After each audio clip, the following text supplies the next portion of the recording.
So Plaguestar has returned and it is crazy. It's been 3 years and at the time of making this video, you can now get a fully built Forma off Nakak every 10 minutes with the Steel Path bounty and maybe less with the advanced bounty, less if you're running a really optimized group setup.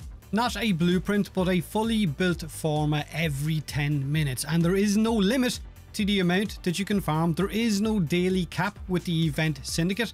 And this event runs for 2 weeks, and you can get, of course, the Plague Zaw parts and the Arcanes and everything else off the vendor as well. Now, the Steel Path bounty on the plains has been giving me 3,800 event reputation per mission, and the price of a fully built Forma is 3,000. So take your sanity medicine and get as many of these as you possibly can to do you as long as possible, because who knows when this event will return again, and it's going to save you a lot of platinum, right, or a lot of build time. So how do you run Plaguestar? Now, our squad makeup for these Steel Path runs was Titania with Dex Pixie, Zaku for armor stripping, the Hemosight, and of course for the damage he brings as well, Nova for teleporting the drone on stage 3, or a switch teleport Loki, whichever you prefer. These two frames are kind of required if you want to run these bounties as fast as possible, because the drone phase can be pretty slow without them. You want any Warframe that can clear large groups of infested or Grineer enemies, as well as the weapons you're bringing. And I was using Hydride because of Tempest Barrage and of course what he brings, but also Mesa will work, Octavia will work, Wisp is incredible for the fire rate buffs, and in fact the Void Rig will also work a treat for this as well. But whatever squad composition that works for you, just go with it. Now, Steel Path, the mission isn't really that hard, and like I said, it's 3.8k rep per run on Steel Path, or just over 3,000 on the advanced mission, which is going to be a lot easier, which is a guaranteed build Forma as well. Now, the Piranha Prime is also a bit of a monster in terms of weapons to bring for popping the Hemocytes heads. However, this year's Plaguestar has got some changes. There are now 3 difficulty bounty versions. There is normal Plaguestar, advanced Plaguestar, and Steel Path Plaguestar, which you can start at Konzu in Cetus. It is a 4-stage bounty. The normal is the standard Plaguestar experience. No Eidolon, Phylaxis or Infested Catalyst is required for this normal bounty. Just complete the bounties and repeat, and you will get about 1,000 standing per normal run. For the advanced Plaguestar, players must have the Eidolon, Phylaxis and the Infested Catalyst crafted in your inventory, not on your gear wheel, to start the bounty. So you must have them.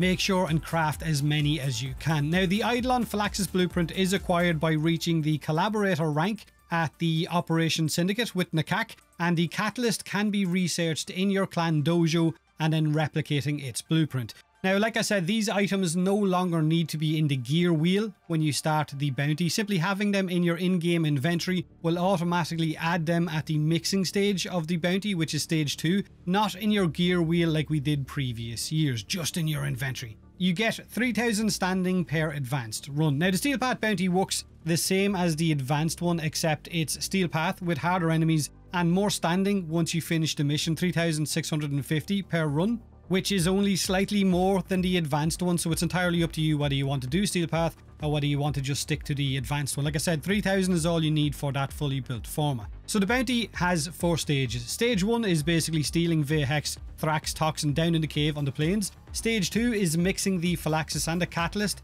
into the mixture at a terminal, which is basically where you will have to defend it against waves of Grineer as they drop ship in. Stage 3 is escorting the drone then across the plains of Eidolon to the big Zit in the middle of it so that it can apply the mixture. However, this is where you will require either a Nova with teleport to zip it across the open plains faster, or a switch teleport Loki, and by keeping the drone's health above 80% you will earn bonus standing at the end of the bounty, so make sure and keep it above 80%. Now, stage 4 is killing the Hemocyte or multiple versions of the Hemocyte as they spawn out of the center of the Zit, but also killing waves of infested in between those spawns as well as the Zit tries to defend itself. Now, the Hemocyte is kind of just another version of Lephantis. You need to shoot its heads when they open up and then destroy all 3 of them in order to kill it. Now, the Dex Pixia with Titania is really good. Piranha Prime is really good at melting them as well. Incarnate Soma, the Gorgon, the Piranha Prime, the arc guns basically that hit hard and fast